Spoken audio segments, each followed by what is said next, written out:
बाजे रे सहनाई कान्हा के नाम की, बाजे बाजे रे सहनाई श्यामा के नाम की। आई सुबह घड़ी देखो मारे आंगन आज जी, आई सुबह घड़ी देखो मारे आंगन आज जी।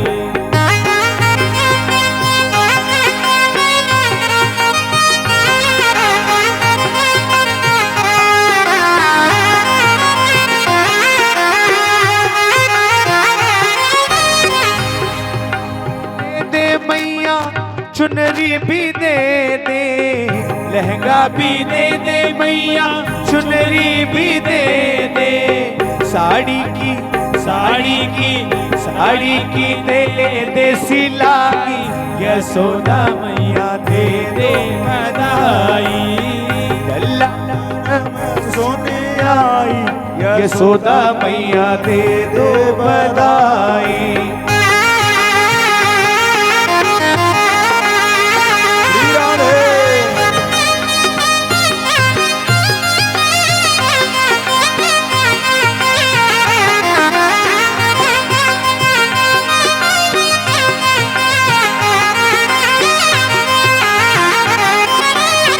सोना भी दे दे मैया, चांदी भी दे दे, सोना भी दे दे मैया, चांदी भी दे दे। और झुमकी की दे दे गड़ाई, यशोदा मैया दे दे बधाई। झुमके की दे दे गड़ाई, यशोदा मैया दे दो बधाई।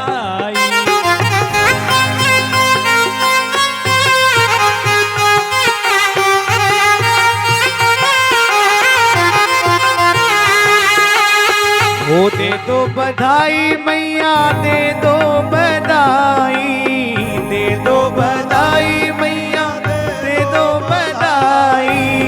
लल्ला की कान्हा की सुन के मैं आई, यशोदा मैया दे दो बधाई, यशोदा मैया दे दो बधाई, यशोदा मैया दे दो बधाई। बोले नंद के लाला की जय हो। बड़ी धूमधाम से आज सभी ब्रजवासियों ने कृष्ण का जन्मोत्सव मनाया। इस जन्मोत्सव में प्रेमी जनों सभी आए, लेकिन नंद बाबा ने देखा कि कृष्ण के जन्मोत्सव में मैया रोहिणी नहीं आई, क्योंकि रोहिणी के जो पति हैं वसुदेव जी, इनके जीवन में संकट का समय चल रहा है। और धर्म इस बात को कहता है कि जिस स्त्री के पति के जीवन में संकट का समय हो, उस स्त्री को कहीं भी सांसारिक उत्सवों में नहीं जाना चाहिए।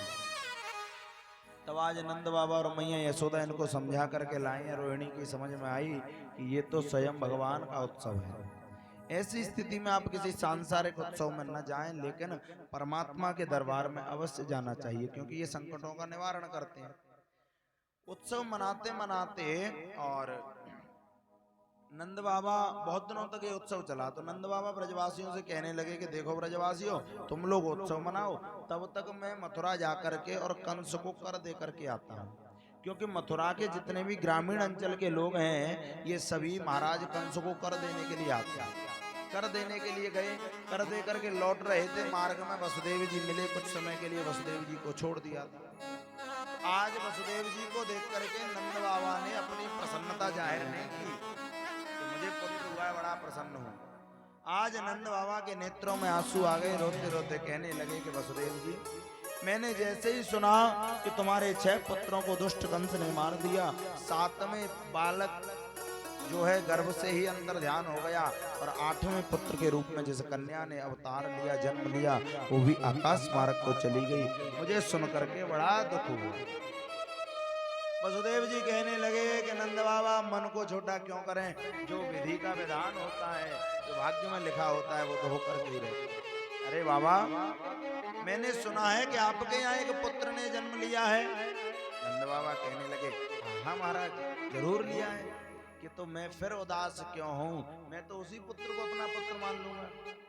नंद बाबा कहने लगे, हाँ क्यों नहीं, कोई मेरो बालक थोड़ी है, तुम सबन के आशीर्वाद से भयो है। वसुदेव जी कहने लगे लेकिन मुझे ऐसा लगता है कि तुम्हारे उस बालक के जीवन में कोई संकट आने वाला है। नंद बाबा सोचने लगे वसुदेव जी बहुत अच्छे एक ज्योतिषी भी हैं, ज्योतिष भी जानते हैं, झूठ नहीं बोलते, जरूर सत्य बोल रहे होंगे। तो वसुदेव जी कहने लगे कि आप शीघ्र जाइए और बालक को देखिए। आज नंद बाबा शीघ्र वहां से प्रेमी जनों दौड़ पड़े हैं गोकुल की। ये तो रही गोकुल की घटना। अब इधर मथुरा में कहा भयो कि वसुदेव जी कब अदला बदली करके चले गए, बालक की का पता ना लगा। प्रातः काल जैसे ही आज कंस के पास में सूचना पहुंची कि महाराज देवकी के गर्भ से एक कन्या ने जन्म लिया है। कंस आया दौड़ करके, उस कन्या को देख करके एक क्षण के लिए इस कंस के हृदय में दया भाव आया, लेकिन न जाने क्या विचार बदला और आज उस कन्या को मारने के लिए हाथ में लेकर के ज्यों ही हाथ ऊपर किया, कन्या इसके हाथ से छूट गई, आकाश मार्ग को चली गई और आकाशवाणी हुई, अरे ओ दुष्ट कंस, तुझे मारने वाला व्रजमंडल में अवतार ले चुका है, ले चुका है, ले चुका है। जैसे ही आकाशवाणी हुई कंस भयभीत हो गया, दौड़ करके महल में आया। अपने जितने भी असुर हैं, सकटासुर, अघासुर, बकासुर, धैनकासुर, केसी, बाणासुर, अरिष्टासुर, शंखचूर्ण, पूतना, सबको बुला करके एक आपातकालीन सभा बुलाई और उस सभा में कहने लगा कि आकाशवाणी हुई है, मुझे मारने वाला ब्रजमंडल में अवतार ले चुका है। अब बताइए मेरे काल को कैसे मारा जाए। तो इतने में सकटासुर कहवे लगो कि महाराज आप चिंता मत करो, इस काम को तो हम बड़ी आसानी से कर लेंगे। कि कैसे करोगे? कि हम सभी ब्रजमंडल में जावेंगे, 1 महीना के भीतर भीतर जितने बालकों ने जन्म लिया होगा एक एक करके सबको मार देंगे। कंस कहने लगा वो तो ठीक है, लेकिन ये बताओ कि तुम्हें अपने बालक बतावे को कौन, तुम्हें घर में कौन घुसने देवे। आज पूतना कहने लगी कि महाराज चिंता मत ही करो, इस काम को मैं बढ़िया तरीके से कर लूंगी। तू कैसे करेगी? कि मैं अपने स्तनों पर जहर लगा करके जाऊंगी, एक एक करके बालकों को गोद में लेकर के स्तनपान कराऊंगी और जैसे ही वो स्तनपान के बहाने विषपान करेंगे मर जाएंगे। कहने लगा वो तो ठीक है, लेकिन ये बता के तुझे भी घर में कौन घुसने देगा? इतनी लंबी चौड़ी भयंकर काली कलूटी है, इतना भयंकर तेरा स्वरूप है। पूतना कहने लगी महाराज क्या बात है कि आप चिंता मत ही करो। ये क्यों? तो पूतना कहती है महाराज आपको ना पता, आजकल भीलवाड़ा में बड़ी बड़ी दुकानें खुल गई हैं ब्यूटी पार्लर की। एक बार भीतर घुस गए तो आप भी नहीं पहचान पाओ। अब तो प्रेमी जनों पूतना ने बड़ा सुंदर स्वरूप बनाया और अपने स्तनों पर जहर लगा करके गई। जैसे ही गोकुल की गलियों में जा रही है, आज ब्रजवासियों ने जब पूतना को देखा बड़ा सुंदर स्वरूप बनाया, तो ब्रजवासी कहने लगे कि भैया ये इतनी सुंदर और इतनी लंबी चौड़ी गोपी कौन आ गई गोकुल में, पहले तो हमने कबू ना देखी। तो दूसरों ब्रजवासी कहवे लोगो भैया होगी कोई मैया यशोदा के बचपन की सहेली। आज पूतना धीरे धीरे मैया के महल में पहुंची, उस समय मैया यशोदा गोविंद को पालने में सुला रही। मैया के पास आकर के पूतना कहने लगी अरे ओ बहन राम राम। अब मैया ने मुड़ के देखो, सोचने लगी जी मेरी कौन सी बहन आ गई, मैंने पहले तो कबू देखी ना है, पर अगर मैं जाते पूछूंगी कि ये कौन है तू तो बुरा मान जाएगी। तो आज मैया यशोदा कहने लगी राम राम बहन राम राम। पूतना कहने लगी अरे बहन मैंने जैसे ही सुनो कि तेरे बलाला भयो है मुझको बड़ी प्रसन्नता भई और आज मैं बाकू आशीर्वाद देवे के ताई चली आई। तो आज मैया यशोदा कहने लगी हाँ बहन क्यों नहीं, कोई मेरो लाला थोड़ी है, तुम सबन के आशीर्वाद सो भयो है, जाको खूब आशीर्वाद दे। देखो घर में कुछ मेहमान आए, मैं थोड़ा उनका सत्कार कर लूं, उनकी सेवा कर लूं, तब तक आप इसको आशीर्वाद दो। इतना कहकर के मैया तो चली गई। पूतना को मौका मिल गया, कन्हैया आज अकेले पालने में सो रहे हैं चादर ओढ़ करके। पूतना ने जैसे ही गोविंद के ऊपर से चादर हटाई तो सुखदेव जी वर्णन करते हैं कि राजन पूतना ने जैसे ही चादर हटाई, चादर के हटते ही आज गोपाल ने अपने दोनों नेत्र बंद कर दिए। राजा कहने लगे कि गुरुदेव पूतना को देख करके गोविंद ने अपने नेत्र बंद क्यों किए?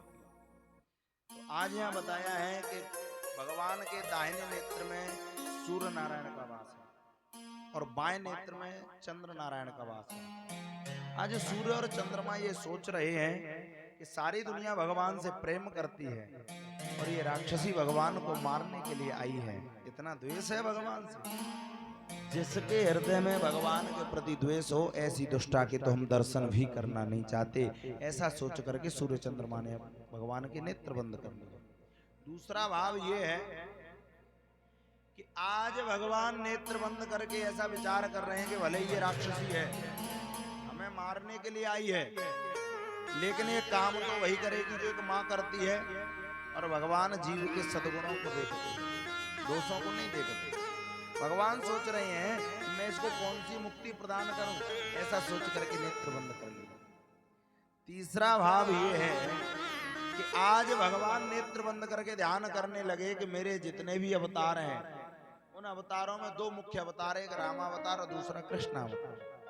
दोनों ही अवतारों में मुझे सबसे पहले एक स्त्री को मारना पड़ा। रामावतार में ताड़का आ गई और कृष्णावतार में जी पूतना आ गई। क्योंकि देखिए इसका भी बड़ा भाव है। भगवान जब अपने भक्त पर कृपा करते हैं तो उसके हृदय में विराजमान वासना रूपी ये जो पूतना है, वासना का रूप है। वासना रूपी स्त्री को नष्ट कर देती है। वासना नष्ट होंगी तभी आप भगवान को मिल सकते हैं। और एक भाव ऐसा है कि आज भगवान नेत्र बंद करके सोचने लगे कि हम तो ब्रजमंडल में आए हैं, माखन मिश्री खाए के ताई, और माखन मिश्री तो अभी मिलो ना है। ये देवी जी जहर लगाए के और चली आई, और जहर पीवे को काम अपनो तो है ना, जहर पीवे को काम कौन को है?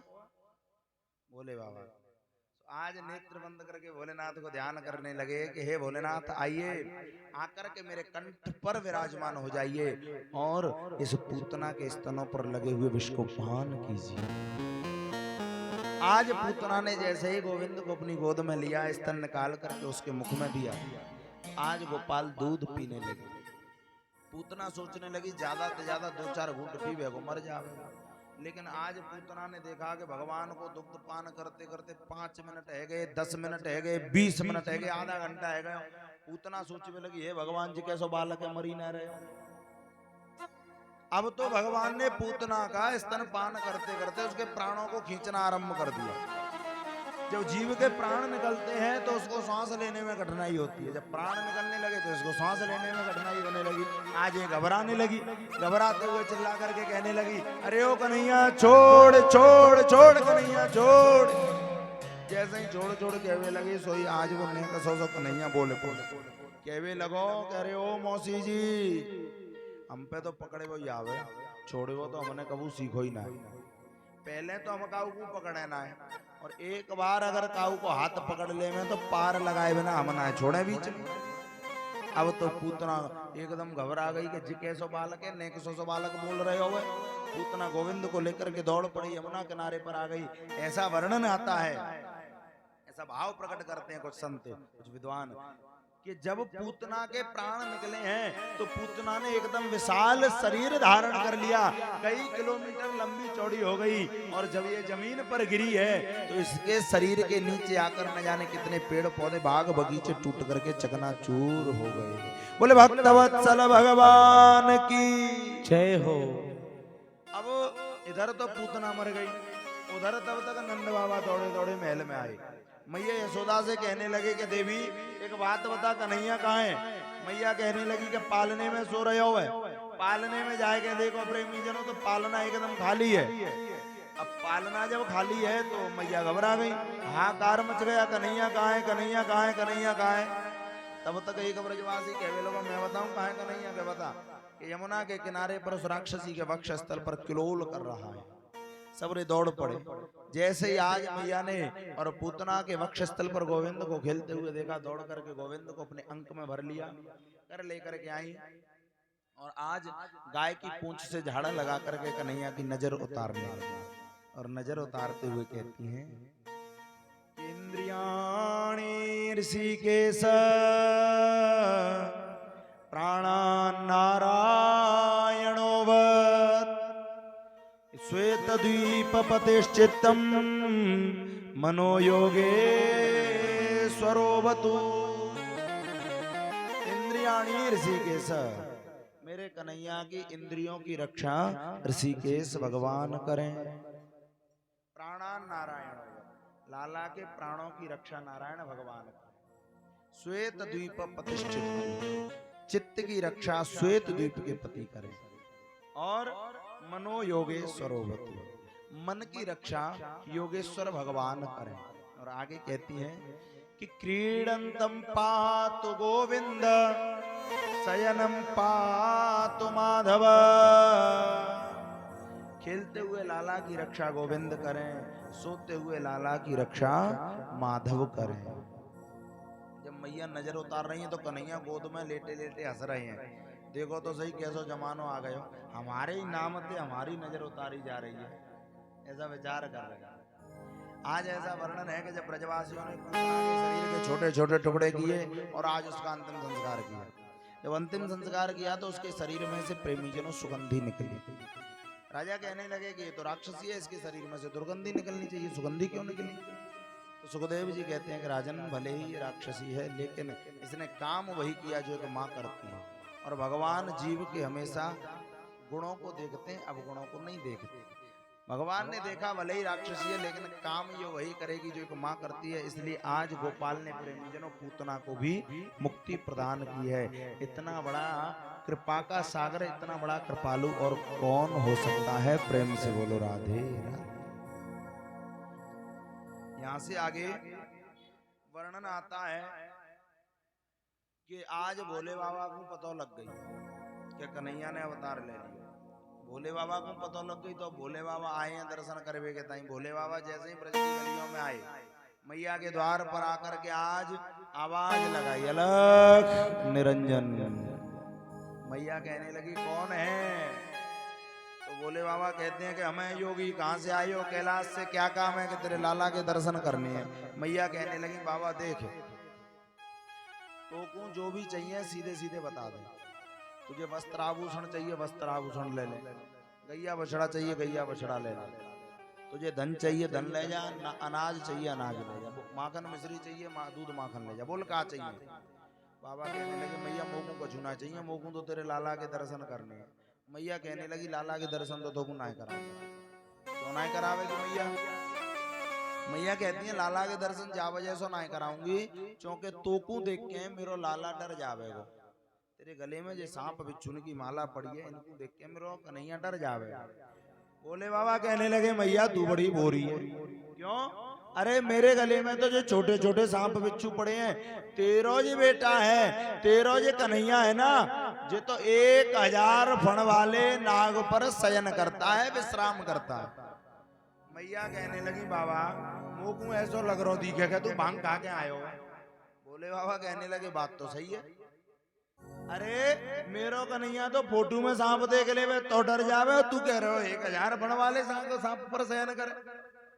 आज मैया कहने लगी कि जब तोकू देख के वो 85 वर्ष की गुड़िया को डर लग रहे हो तो मेरो कन्हैया चौना डरेगो। अब तो प्रेमी जनों बोले बाबा मैया से कहने लगे कि मैया ने दर्शन कराया था, मैया ने मना कर दी दर्शन नहीं कराऊंगे। बोले बाबा कहने लगे देख मैया दर्शन नहीं करावेगी तो बात बिगड़ जाएगी कि क्योंकि तू ना जाने हमें योगी, और योगी हट कितनी खतरनाक होती है तू भी जानती नहीं है। मैया कहने लगी बाबा हम तो जानते हैं कि योगी हट कितनी खतरनाक होती है, पर लगता है तुम नहीं जानते हो कि योगी हट से भी खतरनाक एक हट होती है। इस संसार में प्रेमीजनों 3 हट बड़ी खतरनाक बताई है। एक है योगी हट, दूसरी है बाल हट, और तीसरी है प्रेम से बोलो राधे राधे। आज मैया यशोदा कहने लगी कि अगर हम अपनी हट पे आ गए तो तुम दूना रमाए के बैठ जाओ घर के आगे, हम पीछे को दरवाजे खोल लेंगे और तुम्हें दर्शन ना कराएंगे। बाबा कहने लगे मैं पीछे के दरवाजे पे दूना रमा लेंगे। मैया कहने लगी कौन कौन से दरवाजे पे दूना रमावेगो? 4 और दरवाजे 85 चौकों में ले, तो को दर्शन ना कराऊंगी। बाबा बेचारे उदास हो गए। और आज बड़ा सुंदर भाव है किस प्रकार से भोलेनाथ व्रज की गलियों में आकर के प्रेमी जनों और गोविंद के दर्शन की कामना करते है। खुशियों की भरमार ब्रिज की गलियों में, नाचे गाए हर इंसान ब्रज की गलियों में। आए शंकर भगवान ब्रज की गलियों में, करने कान्हा का दीदार ब्रज की गलियों में, भोला भंडारी आया मोहन तेरी गली में, भोला भंडारी आया मोहन तेरी गली में।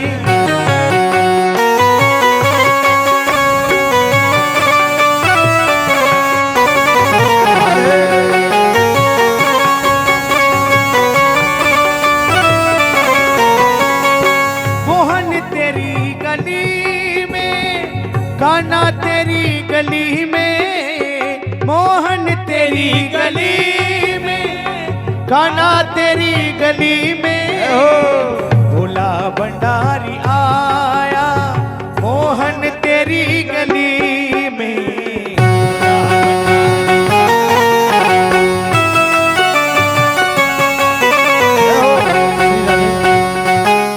ऐसे बैठने से काम नहीं चलेगा, एक बार सबको खड़ा होना है। देखो भोलेनाथ को मनाना है, देखो ऐसे बैठने से तो नहीं मनते कि भोलेनाथ आप बैठे ऐसे हो। वैसे ही 2 दिन की बात है, आपको फिर कोई नहीं कहेगा नाचने के लिए। भोला भंडारी आया मोहन तेरी गली में, भोला भंडारी आया मोहन तेरी गली में। दीवाना हो गया,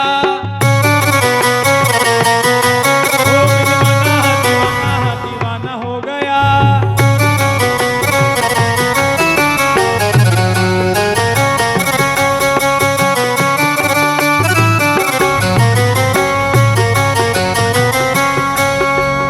दीदार हो तो जानू, स्वीकार हो तो जानू, दीदार हो तो जानू, स्वीकार हो तो मानो। दीदार हो तो जानू, स्वीकार हो तो मानू।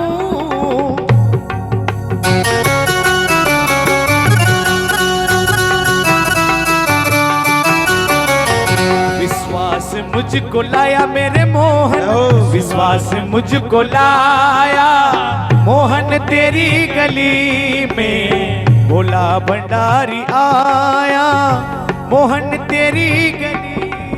मेरे बंसी वाले श्याम, मेरे मुरली वाले श्याम, ओ मेरे बंसी वाले श्याम, मेरे मुरली वाले श्याम। ओ मेरे बंसी वाले श्याम, मेरे मुरली वाले श्याम। ओ मेरे बंसी वाले श्याम, मेरे मुरली वाले श्याम।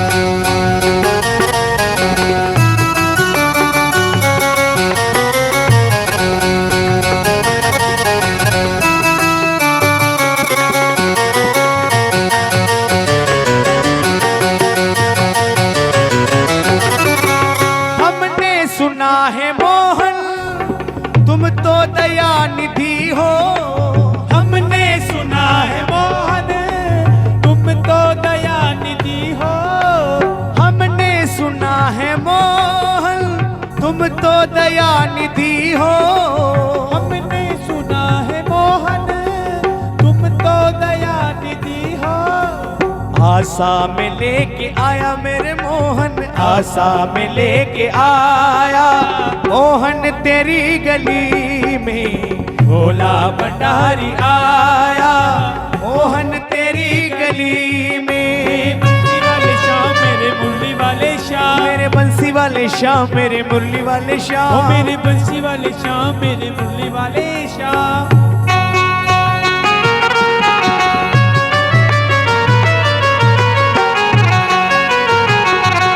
ओ तूने साथ जो मेरा छोड़ा, दीवाना तेरा मर जाएगा।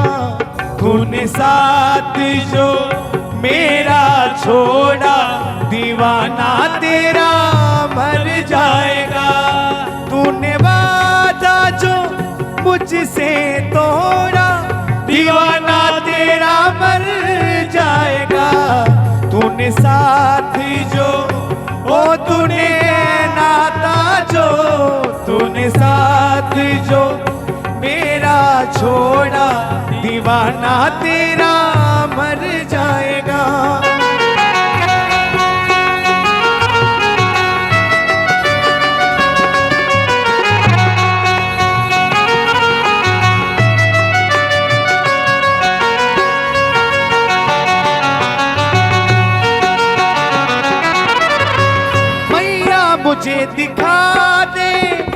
लाला की एक झलकी मैया मुझे दिखा दे, लाला की एक झलकी ओ मैया मुझे दिखा दे, दिखा दे मैया मुझे दिखा दे, लाला की एक झलकी दर्शन में करके जाऊं, दर्शन में करके जाऊं, मोहन तेरी गली में दीवाना तेरा आया, भोला भंडारी आया, मोहन तेरी गली में।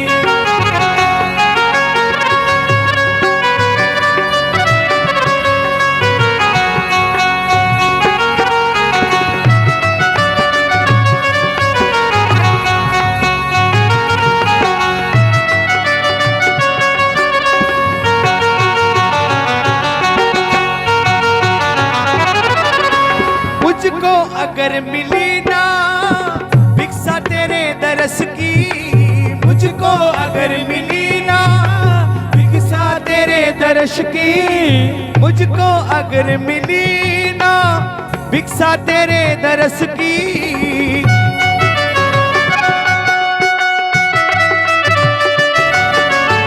दिल को ना चैन पाया, दिल को ना चैन पाया, मोहन तेरी गली में भोला भंडारी आया, मोहन तेरी गली में। मेरे मुरली वाले शाह, मेरे बंसी वाले शाह, मेरे मुरली वाले शाह, मेरे मुरली वाले शाह, मेरे बंसी वाले शाह, मेरे मुरली वाले भोला भंडारी आया, मोहन तेरी गली में। बोले शंकर भगवान की जय हो। आज भोलेनाथ ने बहुत निवेदन किया मैया से, मैया ने साफ मना कर दी कि दर्शन तो ना कराऊंगा। बोले बाबा बेचारे उदास होकर के लौट लौट। अच्छा देखिए, इधर भोले बाबा लौटे, इधर कन्हैया ने एक लीला करी। जैसे ही भोले बाबा गए हैं, सोई कन्हैया ने रोए वो आरंभ कर दिया। मैया ने खूब प्रयास करो, दूध पिलायो, खूब गोद में लेकर के खिलाया, लेकिन कन्हैया चुप ना हो गए।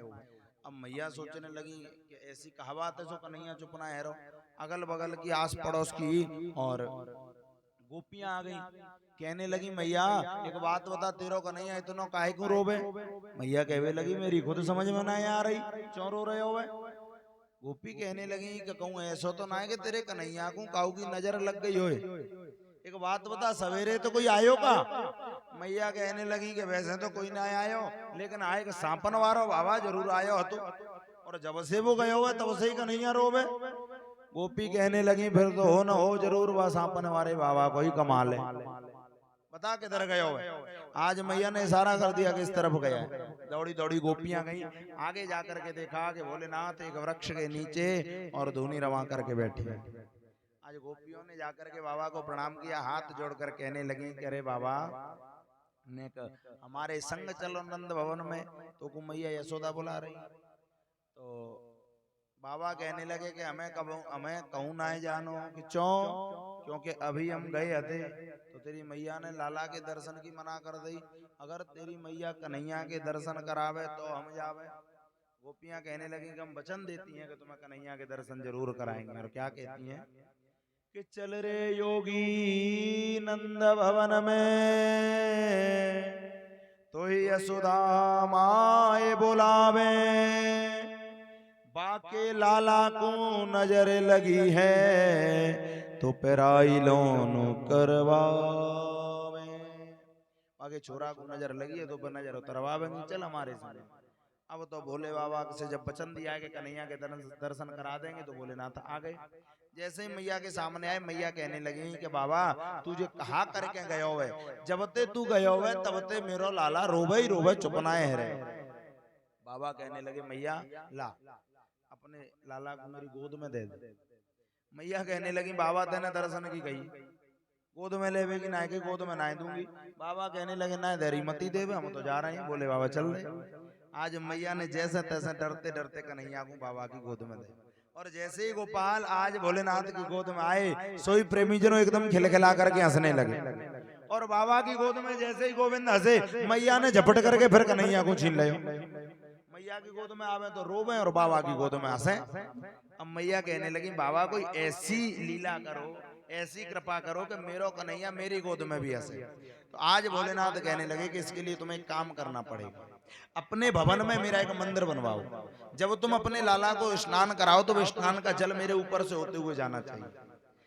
आज मैया ने अपने भवन में प्रेमी जनों भोलेनाथ का एक मंदिर बनवाया और भोले बाबा का एक और नाम पड़ गया नंदेश्वर महादेव। बोले नंदेश्वर महादेव की जय हो। मंदिर बनवाया, प्रार्थना करी कि रह रे योगी नंद भवन में और ब्रज में वासो कीजे, जब जब मेरो लाला रोवे तू बाकू दर्शन दीजे। आज भोलेनाथ का मंदिर बनवाया, भोलेनाथ गोपाल के दर्शन करके चले गए। बोले शंकर भगवान की जय हो। अच्छा एक और बात, इधर जब पूतना मर गई तो कंस को ऐसा लगने लगा कि कहीं ऐसा तो नहीं है जय मेरा काल हो जाना पूतना मार दी। तो आज कंस ने एक और असुर को भेजा है जिसका नाम है तृणावर्त। उस समय मैया यशोदा गोविंद को अपनी गोद में लेकर के उछाल उछाल करके खिला रही थी। अच्छा मैया उछालते उछालते थक गई, जैसे ही उछाले वो बंद करो सोई कन्हैया न रोए वो आरंभ कर दे। मैया उछालें तो कन्हैया हंसे, उछाले वो बंद कर दे तो कन्हैया रोए वो आरंभ कर दे। मैया बड़ी परेशान, अब क्या करूं, थक चुकी हैं। अच्छा मैया ने जैसे ही गोविंद को उछाला तो आज गोपाल ने टेढ़ी नजर करके देखा कि तृणावर्त आ रहा है। तृणावर्त कहते हैं, तृण माने तिनके, आवर्त माने समूह, जो तिनकों के समूह के रूप में आता है। राजस्थान में बहुत आता है, जिसको भभूड़ा कहते हैं शुद्ध भाषा में, भभूड़े के रूप में आया। जैसे ही टेढ़ी नजर करके देखोगे तृणावर्त जी आ रहे हैं, सोई सोचवे लगे कछु भाई सो तो ठीक है, हमारे मामा जी कितने बढ़िया हैं, हमारे ताई उड़न घटोला की व्यवस्था करके भेजिए। अब मैया ऐसा तो जाने ना देंगी, क्या करूं। तो आज गोविंद ने उछलते उछलते रोए वो आरंभ कर दे। कन्हैया जब रोवे तो अब तो कन्हैया इधर रो रहे हैं और मैया सोचने लगी भूख लगी होगी, सो गोद में लेकर स्तनपान कराने लगी। कन्हैया सोच रहे हैं ऐसा भी ना छोड़ेगी। आज गोविंद ने स्तनपान करते करते और अपने शरीर का वजन बढ़ाना आरंभ कर दिया। वजन बढ़ने लगा, मैया सोचने लगी अभी तो एकदम हल्को तो एकदम वजन कहाँ से बढ़ गया, ऐसा तो ना है, ऐसा क्या दूध पीते पीते वजन बढ़ गया होगो, मैं जमीन पे छोड़ दूं खेलेगो, दूध पच जावेगो, फिर हल्को हो जावेगो, फिर खिला लूंगा। ऐसा भ्रम मैया के मस्तिष्क में आया, गोविंद को वहीं छोड़ करके गृह कार्यों में लग गई। अब तृणावर्त आया, तृणावर्त ने गोविंद को उठाया, उठा करके सीधा आकाश मार्ग में ले गया। अब गोविंद आकाश मार्ग में जाकर के पूरे ब्रजमंडल के दर्शन कर रहे हैं। जो विशाखा सखी को घर है, जो ललिता सखी को घर है, श्री दामा को घर है, जो मधुमंगल को घर है, जहाँ मुँह गैया चरानी है, जहाँ काली नाग को मान मर्दन करना है, यहाँ माखन चोरी करनी है, पूरी लीला एकदम देख रहे हैं। अच्छा तृणावर्त ने कहा करो कि कन्हैया को लयो लेके मथुरा की ओर जाए वो आरंभ कर दे। कन्हैया सोचने लगे कि गोकुल के दर्शन कराए वहां तक तो ठीक है, मथुरा ले जा रहे हो वो जो ठीक ना कर रहे हो। तो आज कन्हैया ने प्रेमी जनों फिर से देखते देखते और अपने शरीर को वजन बढ़ाए वो आरंभ कर दे। जैसे ही कन्हैया के शरीर का वजन बढ़ने लगा तो आज ये तृणावर्त सोचवे लगो कि जा नेकसे से लाला में इतना वजन कहाँ से आ गया। कहूँ ऐसा तो ना है कि मैं जा काले कलूटे कन्हैया के चक्कर में कहूँ काले पत्थर को उठा के ले आया हूँ। आज गोविंद कहने लगे कि वारे दुष्ट, ये दुनिया पत्थर में मेरे दर्शन करती है और आज मैं साक्षात तेरे सामने खड़ा हूं, तू मुझ में पत्थर के दर्शन कर रहा है। विचार करके देखना। देखिए यदि किसी व्यक्ति की प्रेमीजनों नजर खराब हो जाए तो उसका इलाज तो संभव है, लेकिन अगर किसी का नजरिया खराब हो जाए तो उसका इलाज इस संसार में कोई नहीं है। अगर किसी की दृष्टि खराब हो जाए तो इलाज हो सकता है, दृष्टिकोण खराब हो जाए तो आप कितना भी अच्छा कर लेना उसमें भी कमी निकालेगा। ध्यान देने का दृष्टांत मुझे याद आया। अच्छा सबसे बड़ी बात ये दृष्टांत भी सोमानी जी का है। एक बार की बात है कि एक व्यक्ति था, इस व्यक्ति के अंदर ये गुण था कि ये कहीं भी जाता और वहां जाकर के ये कितना भी अच्छा काम होता उसमें जाकर के कमी निकालता। इसको कमी निकालने की इतनी भयंकर बीमारी थी कि ये 10-10 किलोमीटर तक पैदल चला जाता कमी निकालने के लिए, इतनी भयंकर बीमारी। एक बार की बात है कि सोमानी जी के बेटा को ब्याह था और संयोग से ये कमी निकाले हुए बारो जो है सोमानी जी का मित्र था। अब सोमानी जी ने जैसे ही नौता दयो तो कहवे लोगों के देखो आप छोरा को ब्याह तो कर रहे हो लेकिन व्यवस्था इतनी बढ़िया करना कि कहूँ कोई कमी ना रह जावे। अब प्रेमी जनो ये तो रोजाना व्यवस्था ही देखते हैं शादी ब्याह की, तो इन्होंने कहा कि ऐसा है तू ब्याह में आइयो और कोई एक कमी निकाल के दिखा दियो मैं मान जाऊंगा तेरे को। इतनी बढ़िया व्यवस्था करी कि जहाँ 1 रुपया खर्च होना था वहां 10 रुपए खर्च किए, कोई कमी नहीं रहनी चाहिए, सब व्यवस्थाएं चकाचक करी। अब धीरे धीरे धीरे धीरे ब्याह को समय आ गया। जैसे ही ये व्यक्ति आयो आकर के और जैसे ही मिला है ये सोमानी जी से तो वो कहने लगे कि भैया पहले तो जिदे कहूँ कोई कमी तो ना रह गई और मोकू कमी ला के बता।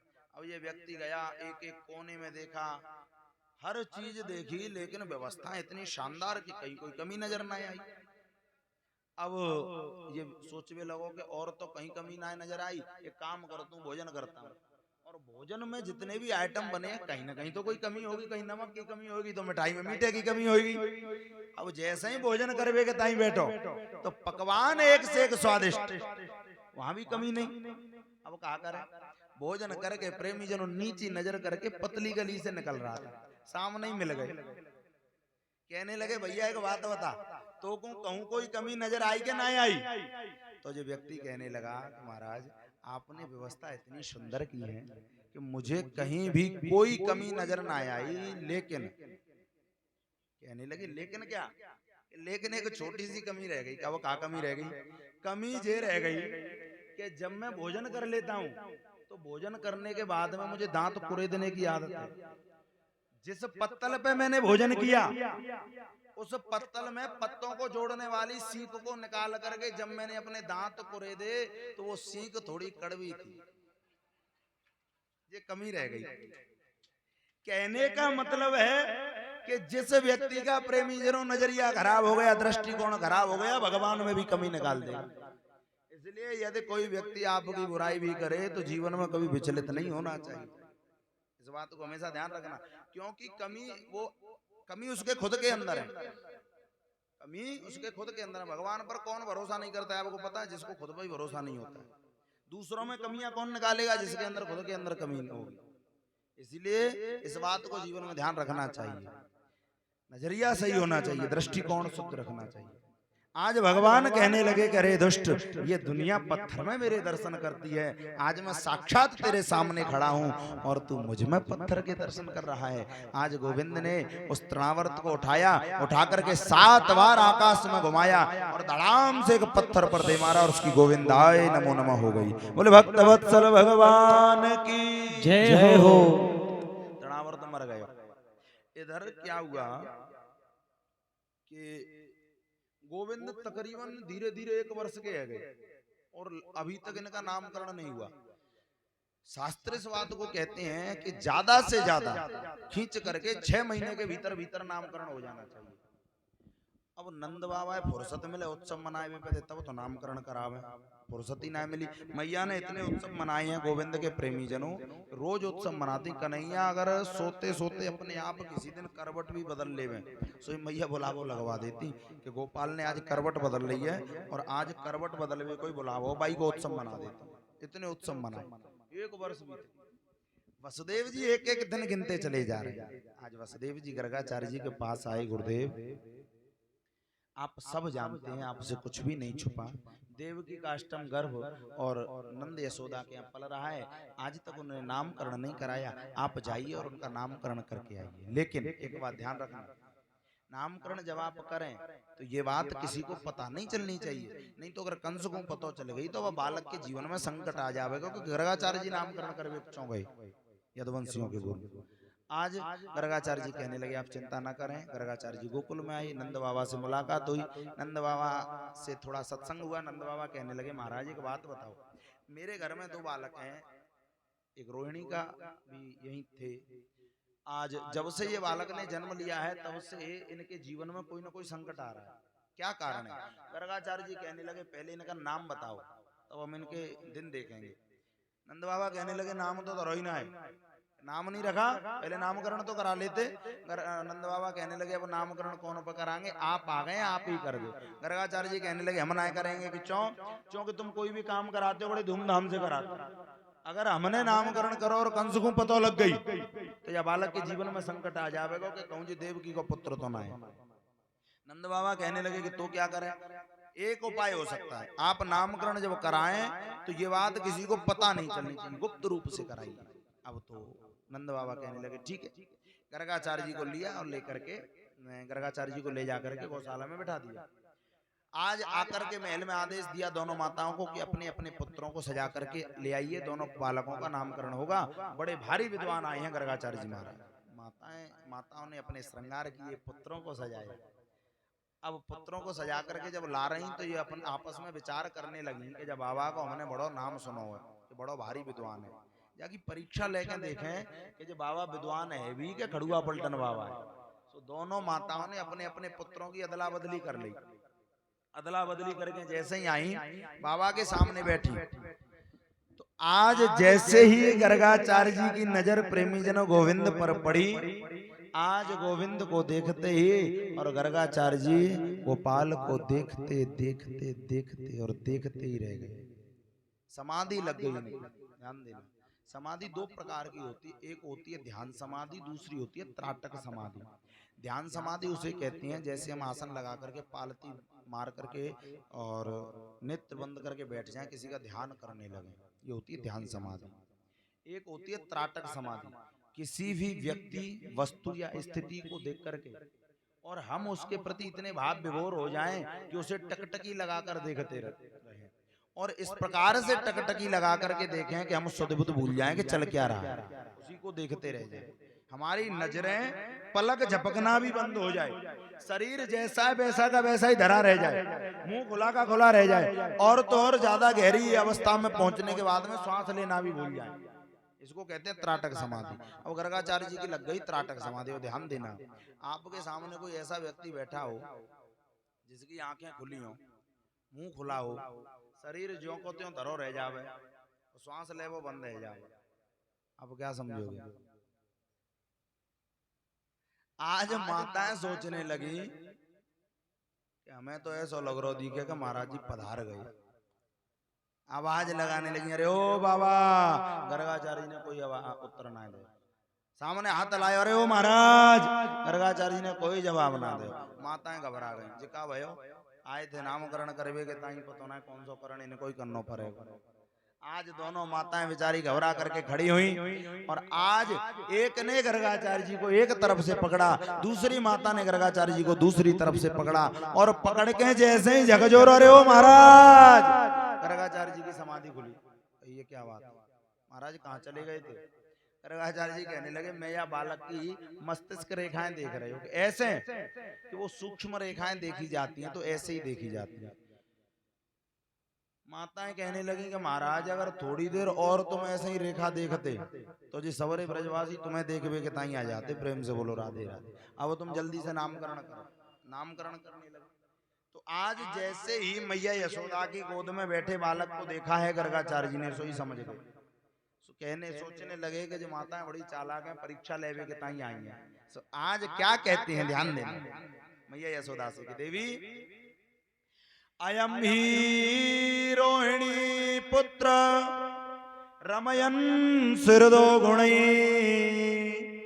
आख्यास्यते राम इति बलाधिक्यात् बलम विदु।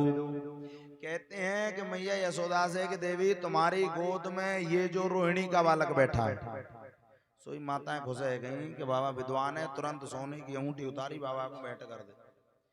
कहने लगे कि तुम्हारी गोद में ये जो रोहिणी का बालक बैठा है, इस बालक का हम नाम रखते हैं राम, लेकिन इसके अंदर बल की अधिकता होगी इसलिए इसका नाम होगा बलराम। इसका बल समाज कल्याण के काम आएगा और कल्याण को संस्कृत में कहते हैं भद्र, इसलिए इसका नाम होगा बलभद्र। इसको एक गर्भ से खींच करके दूसरे गर्भ में स्थापित कराया है, इसलिए इसका नाम होगा संकर्षण। ये हल धारण करके रहेगा इसलिए इसका नाम होगा हलधर। दाऊ दयाल नाम होगा। उसके बाद में आज रोहिणी की ओर देख करके और गोविंद का नामकरण करते हुए कहते हैं, जैसे ही गोविंद की ओर देखा तो कहते हैं कि देवी तुम्हारी गोद में ये जो बालक बैठा है तुम्हें पता है ये कौन है? ये कोई साधारण बालक नहीं है, ये तो साक्षात, कहना चाहते हैं साक्षात भगवान है। सोई कन्हैया ने मुंह पे उंगली लगाई दी, बता मत देना गड़बड़ है जावेगी। हम तो आए हैं गोकुल में माखन मिश्री खावे के ताई, अगर तुमने बताए दे कि हम भगवान हैं तो प्रेमी जनों हम और आप सभी जानते हैं कि हम और आप भगवान के संग में कहा करें। छोटी सी अलमारी में बैठा देंगे, 4 चनौरी सवेरे 4 शाम को भोगी लगा देंगे, कहूँ जानो हो रिश्तेदारी में तो डिब्बा रख देंगे, अपने आप खाते रहियो, प्रेम से बोलो राधे राधे। सबरी लीला जो खराब है जावे। तो गर्गाचार्य जी ने बात बदली और कहते हैं कि देवी तुम्हारी गोद में ये जो बालक बैठा है, आसन वर्णाश्रयो हास्य ग्रहुवतो न युगम तनु शुक्लो रक्तस्तथा पीत इदानीम कृष्णतां गत। जो तुम्हारी गोद में बालक बैठा है, पहले इसका शुक्ल वर्ण था, शुक्लो रक्तस, फिर इसका रक्त वर्ण हुआ, पीत, फिर पीत वर्ण हुआ।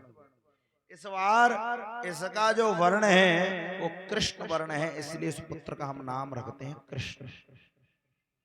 अरे ये जो बालक है ये कभी वसुदेव का भी पुत्र रह चुका है, ये नहीं कहते हैं वसुदेव का पुत्र है, कभी रह चुका है, इसलिए इसका नाम होगा वासुदेव। ये गायों का पालन करेगा, इसलिए इसका नाम होगा गोपाल। ये जो बालक है इंद्रियां इसके गुणों को गाएंगी, गा विदंती गोविंद, इसलिए इसका नाम होगा गोविंद। ये जो बालक है ये मुरली धारण करके रहेगा, इसलिए इसका नाम होगा मुरलीधर। ये मधुसूदन इसका नाम होगा, माधव इसका नाम होगा। अरे मैया कितने नाम बताऊं, जाके तो हजारों नाम होंगे, गोपाल सहस्त्र नाम, विष्णु सहस्त्र नाम, सब जाई के नामन से भरे पड़े।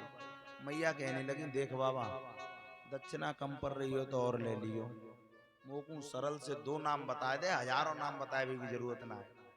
तो आज गर्गाचार्य जी दोनों बालकों का नामकरण करके गए, एक का नाम रखा है कृष्ण और एक का रखा है बलराम। अच्छा देखिए गर्गाचार्य जी को तो दक्षिणा देके विदा कर दिया, अब ब्राह्मण देवता आए के कितनों बढ़िया नाम दर्जा में बालक, लेकिन घर की जो माताएं होती है अपनों अलग से नाम रखेंगी, मानेंगी ना। आज मैया यशोदा कहने लगी कि कृष्ण कहवे में मेरी 3 बार तो जीव लपेटा खा जाएगी, मुंह पे तो ना कही जाएगी। सो आज मैया ने कहा करो एक को नाम धर दियो बलुआ और दूसरे को धर दियो कनुआ, प्रेम से बोलो राधे राधे। जैसे जैसे गोविंद बड़े होते जा रहे, लीला बड़ी विचित्र करते हैं, ध्यान देना। एक बार की बात है, ये जो नंद बाबा हैं, नंद बाबा सालिग्राम भगवान की पूजा करते हैं। अब सालिग्राम भगवान की पूजा करने के ताई जैसे ही पूजा घर में प्रवेश किए तो पीछे पीछे और गोविंद घुटमन चल के जा रहे हैं। जैसे ही घुटमन चल के आज गोविंद पहुंचे पूजा के द्वार पर और पूजा के कक्ष में प्रवेश करने लगे, सो नंद बाबा ने एकदम से आवाज लगा दी, अरे कन्हैया दूर दूर दूर भीतर मत आइयो, बाहर रहियो, फटकार दिया। कन्हैया बेचारे डर के मारे द्वार पर खड़े है, देखने लगे बाबा करते क्या है, देखें तो सही।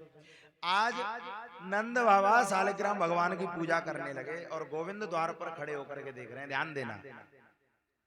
सबसे पहले ये नित्य उनको पंचामृत से स्नान कराते थे सालिग्राम भगवान को। सालिग्राम भगवान को आप सबने देखा होगा, देखा है कि नहीं, छोटे से होते हैं, काले काले से एकदम गुलाब जामुन से दिखाई देते हैं देखने में, देखा है कि नहीं। आज जैसे ही सालिग्राम भगवान को लेके और नंद बाबा ने प्रेमी जनों दूध से स्नान कराया, तो आज सालिग्राम भगवान, आज कन्हैया सोचने लगे द्वार पर खड़े है कि देखो तो सही, रोज रोज दूध सो नहावे, कैसो स्वाद है गए जिनको एकदम रबड़ी जैसे लगेंगे। जैसे ही दूध से स्नान करावे के बाद में दही से स्नान कराने लगे। अब तो कन्हैया सोचने लगे दही तो हमें वैसे भी प्रिय है और जे रोज रोज दही से नहावे, देखो तो सही। अब तो पयोदधि घृतम, जैसे ही मक्खन से स्नान कराया सोई कन्हैया सोचने लगे अरे वाह रोज रोज मक्खन सो भी नहावे, तो एक बार चेक करने पड़ेंगे कैसे है। जैसे ही प्रेमी जनों मक्खन से स्नान कराए के बाद में शहद से स्नान कराया, शहद की धार छोड़ी, सोई कन्हैया के मुंह में पानी आ गया, होठों पे जीभ फेरने लगे। जैसे ही शहद से स्नान करावे के बाद में शक्कर से स्नान करायो। कन्हैया सोचवे लगे रोज रोज शक्कर से नहावे कितने मीठे है गए होंगे, अब तो होगी सो देखी जावेगी, मोकू तो जय देखना है। इतना कह करके और खड़े रहे। अच्छा, नंद बाबा ने सालिग्राम भगवान को पंचामृत स्नान कराया, आसन पे विराजमान करो, पूजन करो, फूल छोड़े और बाकी बाद में माला जाप करे हुए के ताई बैठ गए। कुछ लोग क्या करते हैं कि जब माला जाप करते हैं तो सिर पर तौलिया डाल लेते हैं, जिससे ध्यान केंद्रित रहता है, ज्यादा भटकता नहीं है।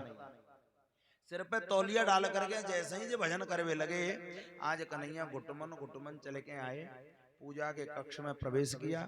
नंद बाबा के बगल में पालती मार करके बैठ गए, एक हाथ से सालिग्राम भगवान को उठायो, मुंह में धरे और पपोरे वे लगे। सालिग्राम भगवान को लॉलीपॉप समझ करके चूसने लगे। प्रेम से बोलो राधे। अब नंद बाबा माला जाप कर रहे हैं, ये इधर सालिग्राम भगवान को मजा ले रहे हैं। बाबा की जैसे ही माला पूरी भई, माला एक तरफ धरी, जयकारो लगाए, बोले सालिग्राम भगवान की जय हो। जयकारो लगावे तो कोनो को लगावे, सालिग्राम भगवान तो है ही ना। फूल पत्ती उठाए के देखे सालिग्राम भगवान ना मिले, बाई तरफ मुड़ के देखे सालिग्राम भगवान ना मिले, दाहिनी तरफ मुड़ के देखो तो एक और भगत जी बैठी है पालती मारे। आज नंद बाबा कहने लगे, चौरे कन्हैया मैंने तो उसे मना करी भीतर मत आइयो, तू फिर भी आ गयो। एक बात बता, तेने कहूं मेरे सालिग्राम भगवान को देखोगा? कन्हैया बोले कैसे, मुंह में लगे, अरे चुप क्यों, बोलता क्यों नहीं, ये बता मेरे सालिग्राम भगवान को तेने कहूं देखो? कन्हैया कहने लगे बाबा कहने लगे क्या करता है, एक बात बता सालिग्राम भगवान कहाँ है?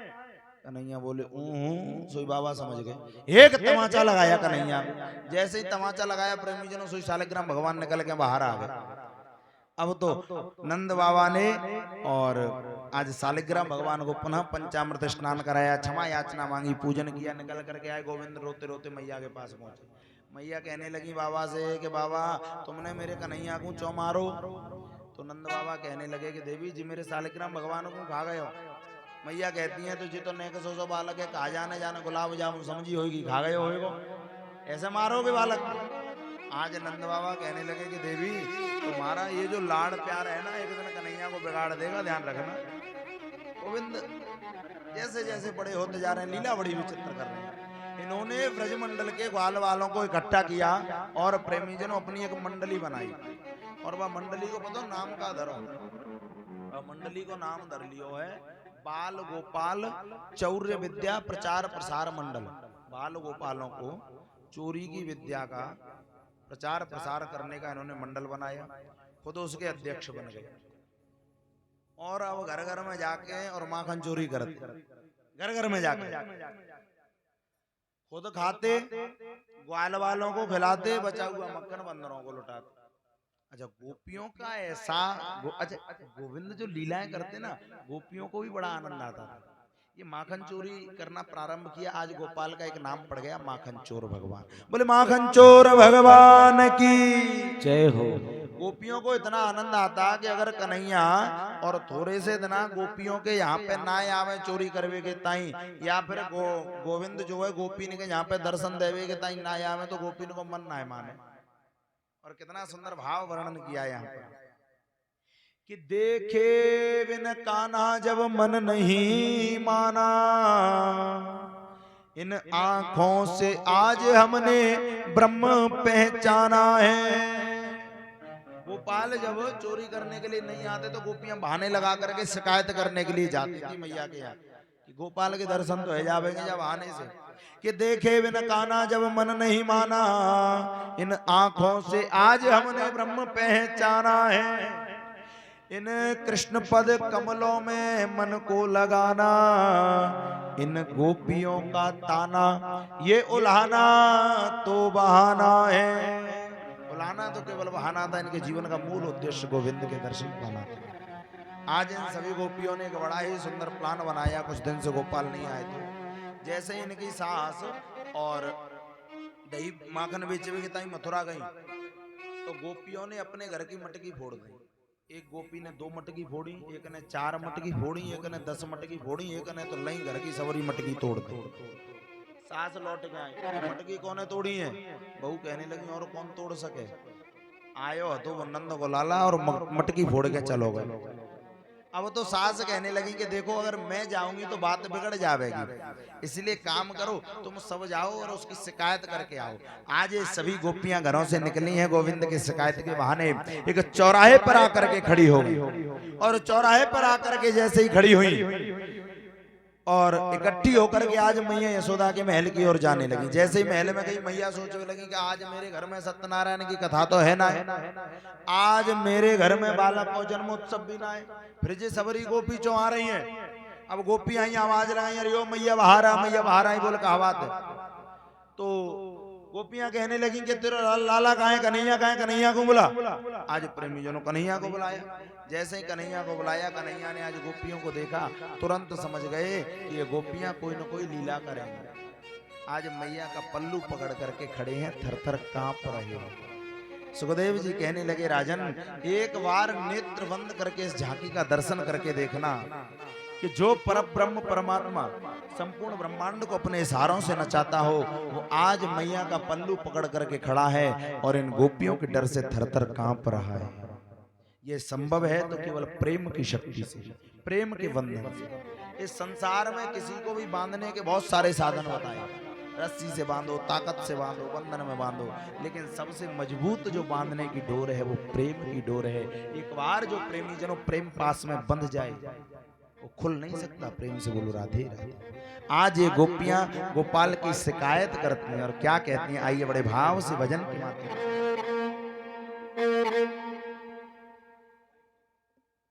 हेलो हेलो हेलो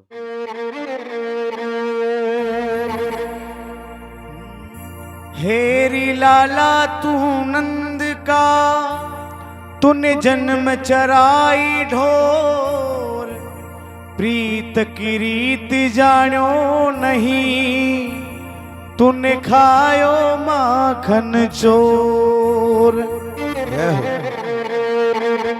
अरे रोज रोज का ओल बाकई लावर मारा कानूड़ा, रोज रोज का हो रोज रोज का, अरे रोज रोज का ओल बाकई लावर मारा कानूड़ा, रोज रोज का।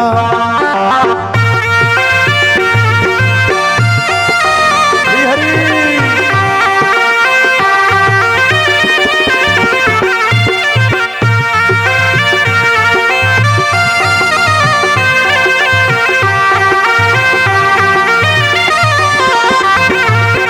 भला गरा को लाड लो बदनामी होवे कानूड़ा, भला गरा को लाड लो बदनामी होवे कानूड़ा, रोज रोज का हो रोज रोज का, अरे रोज रोज का ओढ़ बाकई लावर मारा कानूड़ा, रोज रोज का।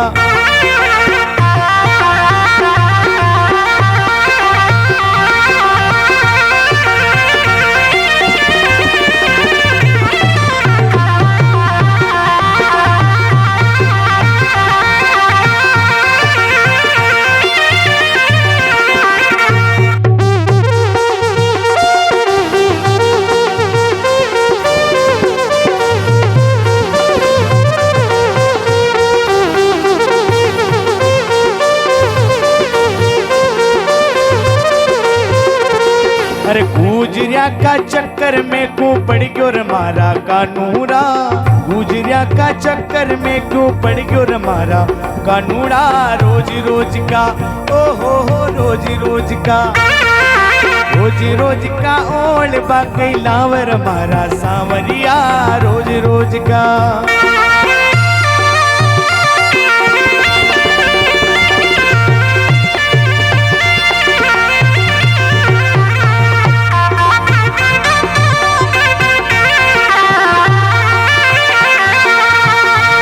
अरे गोकुल का काकड़ मेरे तू तो गाया चरावे कानूड़ा, गोकुल का काकड़ मेरे तू तो गाया चरावे कानूड़ा, रोज रोज का हो रोज रोज का।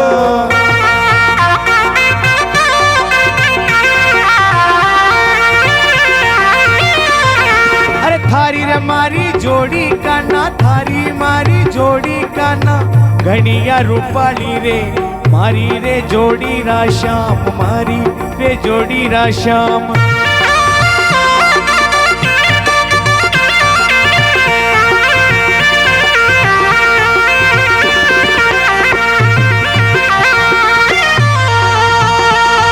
अरे मने एकली देख मटकी फोड़ रमारा कानूड़ा, मने एकली देख मटकी फोड़ रमारा कानूड़ा, रोज रोज का ओ हो रोज रोज का।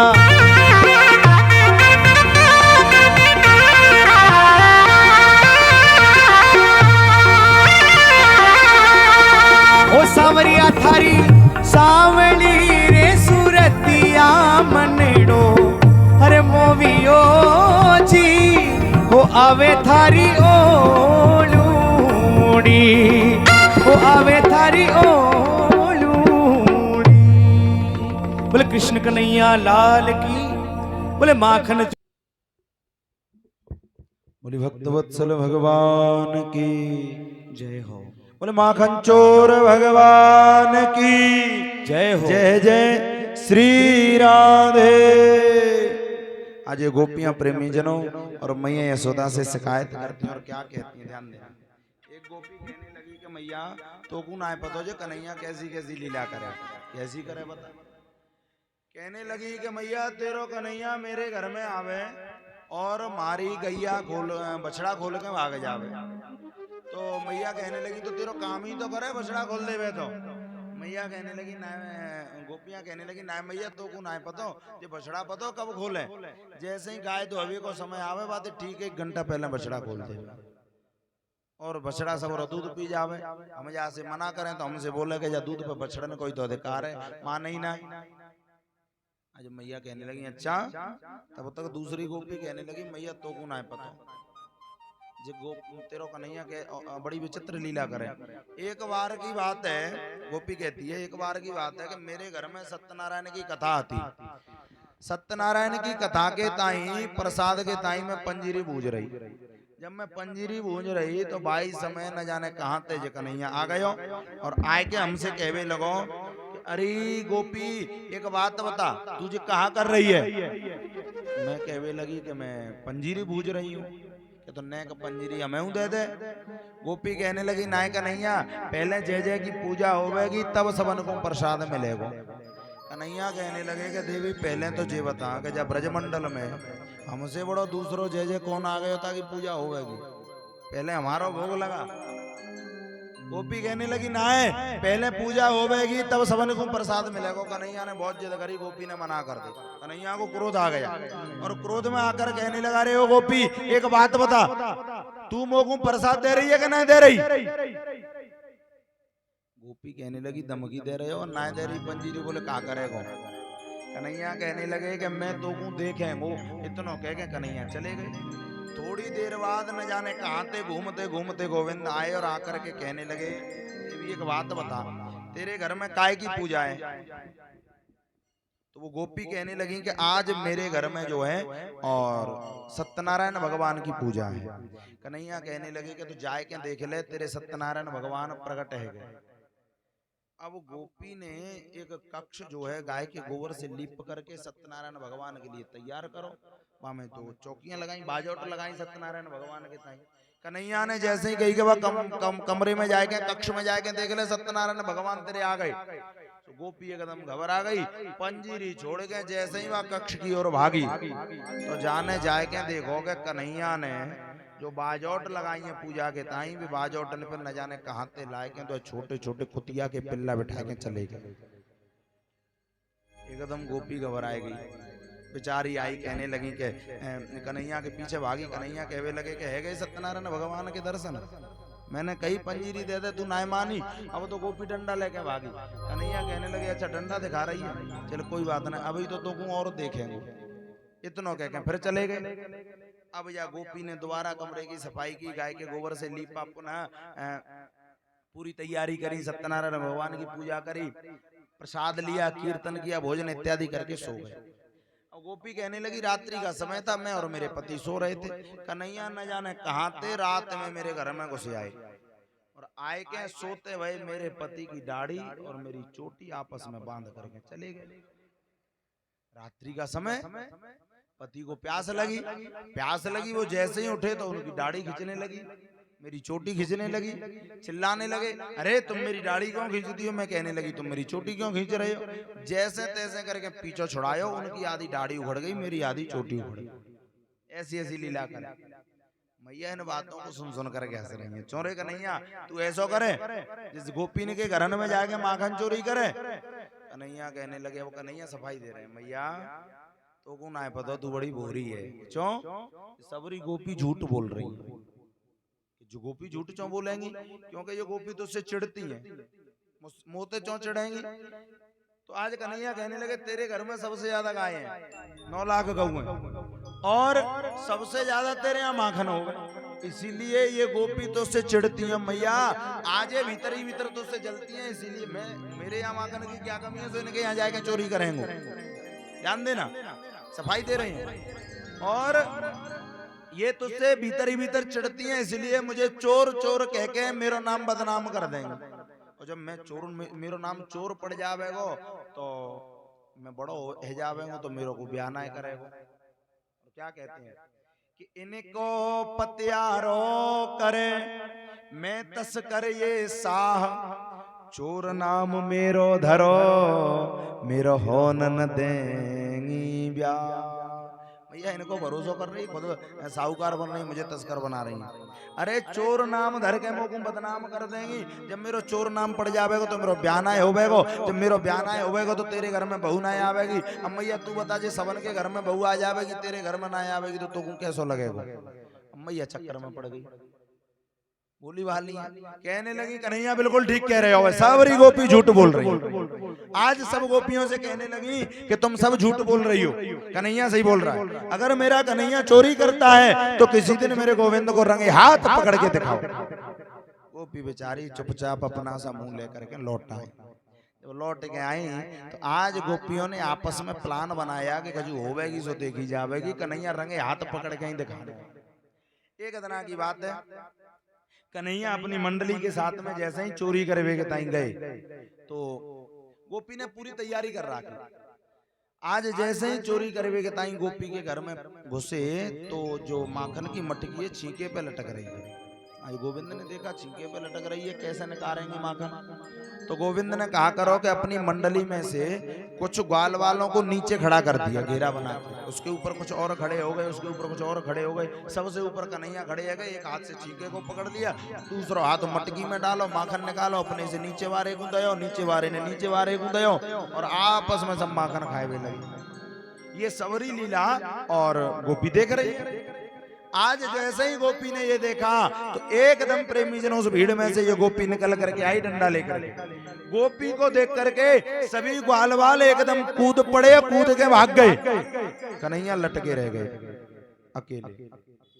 अब जा गोपी ने कन्हैया को जैसे तैसा उतारो, कहवे लगी कि देख रहे कन्हैया तेरी मैया कह रही थी कि तू रंगे हाथ पकड़ के दिखा में, तो आज तो तेरा हाथ रंगे रहो है, मुंह रंगे रहे हो। चल अब तेरी पिटाई हो गई। कन्हैया को हाथ पकड़ के ले जाए लगे। अब कन्हैया को जब ले जा रही हैं तो ग्वालवाल सोचने लगे कि अगर आज कन्हैया की पिटाई है गई तो कल ते माखन चोरी हमारी बंद है जाएगी।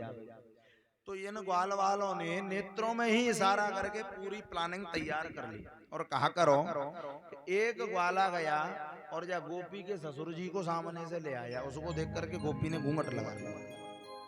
अब घूंघट लगाया तो कन्हैया कहवे लगे अरे ओ देवी मेरा हाथ तेने कस के पकड़ रखो, लग रही है, ने का ढीलो छोड़ दे। गोपी कहने लगी तेने मैं बावरी सोच समझ रखी, मैं तेरे हाथों को ढीलो छोड़ूंगी तू भाग जावेगा, फिर पकड़ में आ रहे हो। तो कन्हैया कहने लगे नाय देवी मैं नाय भागूंगो, अगर तो को भरोसा ना है तो मेरा दूसरा हाथ पकड़ ले तब जा हाथ को ढीलो छोड़ दियो। इतना कह के कन्हैया रोए लग गए। अब कन्हैया रोए तो गोपी को तरस आ गए, कहने लगी ठीक है पहले दूसरा हाथ पकड़ाए। आज गोविंद ने जैसे ही दूसरा हाथ पीछे से पकड़ाया तो ये दूसरा हाथ प्रेमी जनों जाई के बेटा को पकड़ा दे। चौंके गोविंद की मंडली में इस गोपी का पुत्र भी सम्मिलित है। आज इसके पुत्र का हाथ जैसे इसी गोपी के हाथ में पकड़ायो या गोपी ने कन्हैया का हाथ समझो गोविंद का हाथ ढीला छोड़ दिया। गोविंद हाथ छुड़ा करके आए, हाथ मुंह धोए के और आए के पालना में सो गए। गोपी बड़े क्रोध में आई, द्वार पर आके मैया को आवाज लगाने लगी अरे ओ मैया यशोदा बाहर आ। मैया बाहर आई, बोल का आवाज तू मोते कह रही थी कि तेरे छोरा को रंगे हाथ पकड़ के दिखावे, आज रंगे हाथ लेके आई हूँ, जाके हाथ भी रंग रहे मुंह भी रंग रहे हो, पूरा माखन से बिगड़ रहे हो, आज तू जाकी पिटाई लगा। मैया बेचारी खड़ी खड़ी हंसवे लगी। गोपी कहने लगी हंस क्यों रही है, आज तो मैं रंगे हाथ पकड़ के लाई हूँ, पिटाई क्यों नहीं करती है इसकी। मैया कहने लगी ने देख तो ले तू कौन लेके आई है। जब गोपी ने जैसे ही नीची नजर आज प्रेमी जन मुड़ के देखा तो खुद के बच्चे का, खुद के बालक का हाथ खुद के हाथ में, एकदम गोपी बेचारी शर्मिंदा हो गई और नीची नजर करके लौट आई। प्रेम से बोलो राधे राधे। बोले माखन चोर भगवान की जय हो। यहाँ से आगे अच्छा देखिए, मैया नंद बाबा के यहाँ पता है कितनी गायें थी? 9 लाख गायों का वर्णन है। ध्यान देना, जिसके यहाँ पर 9 लाख गाय हों उसके यहाँ नौकर कितने होंगे? लेकिन मैया यशोदा कभी अपने पुत्रों की सेवा, अपने कन्हैया की सेवा किसी नौकर से नहीं कराती थी, अपने हाथों से करती। जिस सुरभि गाय का दूध गोपाल पीते, उस सुरभि गाय की सेवा अपने हाथों से करते, उसका दूध अपने हाथों से निकालती, माखन अपने हाथों से बिलोती, गोविंद को अपने हाथों से खिलाती। प्रत्येक माँ को चाहिए प्रेमी जनों के अपने पुत्र के बचपन में सेवा अपने हाथों से करे। जो माता पिता अपने पुत्र की उसके बचपन में सेवा अपने हाथों से नहीं करते, वो ऐसी उम्मीद ना रखें कि ये बच्चे बड़े होकर आपकी सेवा करेंगे। प्रेम से बोलो राधे। मातृ दुग्ध में बड़ी ताकत होती है। प्रत्येक मातृ दुग्ध बालक के लिए अमृत के समान बताया है। प्रत्येक माँ को चाहिए कि अपने पुत्र को अपना दुग्ध पान कराए। ध्यान देना, पहले के समय में जब लड़ाइयाँ होती थी तो एक दूसरे को ललकारते थे, अरे माँ का दूध पिया है तो बाहर निकल, कहते थे कि नहीं कहते थे? अब प्रेमी जनों विचार करो, जब दूध ही बोतल का पिया है तो बाहर क्या खाकर निकलेगा? बचपन में आप उसको बोतल थमा दोगे, बड़े होकर के खुद बोतल पकड़ लेगा। फिर कहोगे कि जिका है रहे हो है, तो कमियां आपकी हैं। कहने का मतलब है, अच्छा तुलसीदास बाबा पहले लिख करके गए हैं कि कलयुग में कैसी स्थिति होगी पता है? कलयुग में माता पिता अपने बालकों को एक ही बात सिखाएंगे कि माता पिता बालक ने बुलावे, उदर भरे सोई धर्म सिखावे। माता पिता अपने बच्चों को बुला करके केवल एक ही धर्म सिखाएंगे कि बेटा ये न के न प्रकार है, न कैसे भी करके तुझे अपना पेट भरना है, दूसरा कोई धर्म नहीं है इस संसार में, ये धर्म सिखाएंगे। इस बात को हमेशा ध्यान रखना चाहिए कि अपने बच्चों को प्रेमी जनों सुंदर शिक्षा के साथ में सुंदर संस्कार भी देने चाहिए। ज्यादातर केसों में जिनके माता पिता दुखी हैं, आप एक बार वास्तविकता जानना, ज्यादातर केसों में प्रेमी जनों लालन पालन में माता पिता की कमियां रही हैं। बचपन में उन्होंने लापरवाही जिस तरह से की होगी, कमियां जो रही होंगी, उसका परिणाम वो भोगते हैं बाद में। प्रेम से बोलो राधे राधे। एक बार की बात है कि मैया यशोदा आज प्रातः काल ब्रह्म मुहूर्त में और दही बिलो रही है। जब ये दही बिलो रही थी तो गोविंद उस समय सो रहे थे। मैया सोचने लगी कि कन्हैया जैसे ही उठेगा, उठते ही मुझसे माखन मांगेगा। सो आज अच्छा मैया जब कन्हैया को सुलाती तो गोविंद की आंखों पे काजल लगा करके सुला देती, और गोविंद जब सवेरे उठते तो दोनों हाथों से आंखों को मीड़ लेते और पूरे मुंह को काला काला कर लेते, तब उठते। आज मैया इधर दही बिलो रही हैं, गोविंद के नेत्र खुल गए। उठ करके आए, मैया से कहने लगे, रे ओ मैया मुंह को भूख लगी है, कछु खाए के ताई दे दे। मैया कहवे लगी, देख कन्हैया ने कहा थोड़ी देर और रुक जा, भी माखन न करवे बारो, मैं तो ताजा माखन दे दूं। कन्हैया कहने लगे, ना मैया मोकू तो अबई भूख लगी है, बड़ी जोर से भूख लगी है, अबई कछु खाए के ताई दे दे। मैया कहने लगी कि अगर ज्यादा जोर से भूख लगी है तो वह मटकी में कल को माखन धरो, वह दुबा में तो कछु खा ले। कन्हैया कहने लगे, ना मैया मोकू तो ताजा माखन खानो है, अबई खानो है, या मटकी में ते खानो है। मैया मैया समझ गई कि जाकू भूख भूख कछु ना लगी, बावरी बना रहे हो। सो आज मैया सोचने लगी कि थोड़ी देर बातों में लगाऊंगी, तब तक माखन निकल आवे को बातों में लगाए लगे। अच्छा कन्हैया भी कम चालाक नहीं, घुटमन चले गए, रही पकड़ के खड़े है गए, मैया मोकू माखन दे दे। मैया सोचने लगी कहा करूं। सो आज मैया कहने लगी, अरे कन्हैया तू कहा जे माखन के पीछे पड़ो है, तो को ना पतो माखन से भी ज्यादा सुंदर एक चीज होवे, मैं तो को बाकू दे दूं। तो कन्हैया कहने लगे, मैया वो का होवे?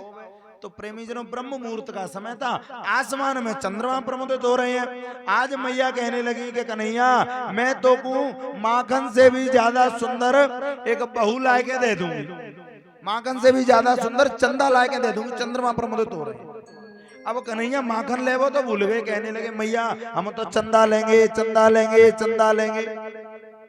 जब चंदा मांगे वे लगे तो मैया ने एक बड़ी सी परात ली, परात में पानी भर के धर दियो, परात में चंद्रमा की परछाई प्रतिबिंब दिखाई देने लगा। मैया कहने लगी ले ले ले चंदा। आज गोविंद ने जैसे ही वह चंदा को पकड़े हुए के ताई हाथ मारो, पानी हल गया और चंदा मामा गायब है। अब कन्हैया चिल्लाए लगे मैया हम तो चंदा लेंगे, चंदा लेंगे, चंदा लेंगे, हम तो भाई चंदा को लेंगे जो ऊपर दिख रहे हो। वो कन्हैया बार बार चंदा की कहवे लगे। मैया कहवे लगी जे सवेरे से परेशान कर रहा क्यों। फिर से अपना दही बिलोने लगी कि थोड़ी देर रोने दो, फिर माखन निकल आवे, माखन खिला दूंगी। कन्हैया प्रेमी जनो फिर कुटुमन चले गए, फिर रही पकड़ के खड़े है गए मैया मोगू चंदा दे। मैया को थोड़ा क्रोध आ गया, कहने लगी कि कन्हैया दिन सवेरे से परेशान कर रहा क्यों, कहूं मुंह पे माखन मांगे, कहूं चंदा मांगे, ना दे रही चंदा, बोले कहा करेगो। आज कन्हैया को क्रोध आ गया। जैसे ही क्रोध आया प्रेमी जनों तो आज मैया से कहने लगे क्रोध में आकर के अरे ओ बुढ़िया। मैया कहने लगी धमकी दे रहे हो, बोले कहा बात, जे बता मोगू चंदा देवेगी कि ना देवेगी। मैया कहने लगी ना दे रही चंदा, बोले कहा करेगा। तो कन्हैया कहने लगे कि मैया अगर तू मोगू चंदा ना देवेगी तो आज के बाद मैं तेरी गोद में ना आऊंगा, धूली में लेट जाऊंगा। मैया कहने लगी कि एक तो तू वैसे ही कालो का लूटो हुआ, धूली में लेट जाएगा और गंदो लगेगा, मेरी गोद में ना आवेगा मैं बलराम को ले लूंगी, तो को चंदा ना दे रही, बोले वो क्या करेगा। कन्हैया सोचने लगे जो धमकी कामना कर रही। तो कन्हैया ने आज दूसरी धमकी दी और बड़ी सुंदर, क्या कहते हैं कि सुरभि को पयपान न करे हो और वेणी सिर न गुथई हो मैया मैं तो चंद्र खिलौना ले हूं रे मैया। अरे मैया अगर तू मोकू चंदा ना देवेगी तो मैं सुरभि गाय को दूध ना पीऊंगो, अपने बालों में बेड़ी ना गुथवाऊंगो, मोर मुकुट ना लगाऊंगो। मैया कहने लगी सुरभि गाय को दूध ना पिएगो मती पीवे, मैं बलराम को पिला दूंगा। तू मोर मुकुट ना लगावेगो मैं बाहू को बलराम को लगा दूंगी। बोले अब क्या करेगो, ना दे रही चंदा। कन्हैया सोचने लगे दूसरी धमकी कामना कर रही। तो तीसरी धमकी बड़ी जबरदस्त देते हैं और क्या कहते हैं, सुन मैया अगर तू मोको चंदा ना देवेगी तो मैं सवरे ब्रजवासी की एक पंचायत बिठावेंगो, पंचायत में खड़ो है क्या कह देंगो कि मैं मैया यशोदा को बेटा ना है, केवल नंद बाबा को बेटा हूं। इतना कह के कन्हैया मुंह फुलाए के एक कोने में बैठ गए। जैसे ही कन्हैया मुंह फुलाए गए बैठे, आज मैया के नेत्रों में आंसू आ गए। कहने लगी कि कन्हैया तू इतनी तोतरी वाणी बोले, कहूं ऐसा ना होवे कि तू को मेरी नजर लग जावे। आज गोविंद को अपने अंक में भर लिया, गोद में ले लिया और कहने लगी कि कन्हैया तू तो माखन और चंदा के पीछे पड़ो है, तो को ना पता माखन से भी ज्यादा कोमल और चंदा से भी ज्यादा सुंदर एक चीज होवे, मैं तो को बाई को लाके दे दूंगी। कन्हैया कहने लगे मैया ऐसा कहा होवे। तो आज मैया कहती हैं कि हे कन्हैया मैं तो को चंदा से भी ज्यादा सुंदर और माखन से भी ज्यादा कोमल एक बहू लाके दे दूंगी। अब तो कन्हैया माखन ले वो भूल गए, चंदा ले वो भूल गए और एक ही बात कहवे लगे मैया हम तो बहू लेंगे, बहू लेंगे, बहू लेंगे। और क्या कहते हैं कन्हैया, ये बड़े भाव के साथ भजन के माध्यम से। हो राधिका गोरी से बिरज की छोरी से मैया करा दे मेरो ब्याह।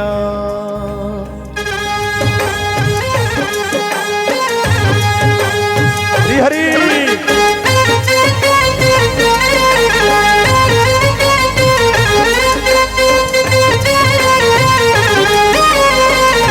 राधिका गोरी से बिरज की छोरी से मैया करा दे मेरो ब्याह, मैया करा दे मेरो ब्याह।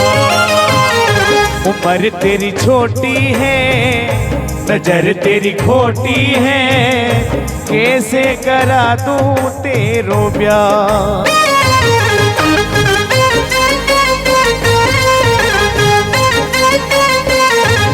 राधे देखो ऐसे बैठे रहने से थोड़ी काम चलेगा, एक बार सब खड़े हो जाएं। आप ऐसे बैठो जैसे कि मूवी चल रही है। ओ उम्र तेरी छोटी है, नजर तेरी खोटी है, कैसे कर दूं तोरो ब्याह, मैया कर दे मोरो ब्याह। अरे ये बंधन है प्रेम का, अरे ये बंधन है प्रेम का, राधिका गोरी से बिरज की छोरी से है, मैया करा दे मेरो ब्याह।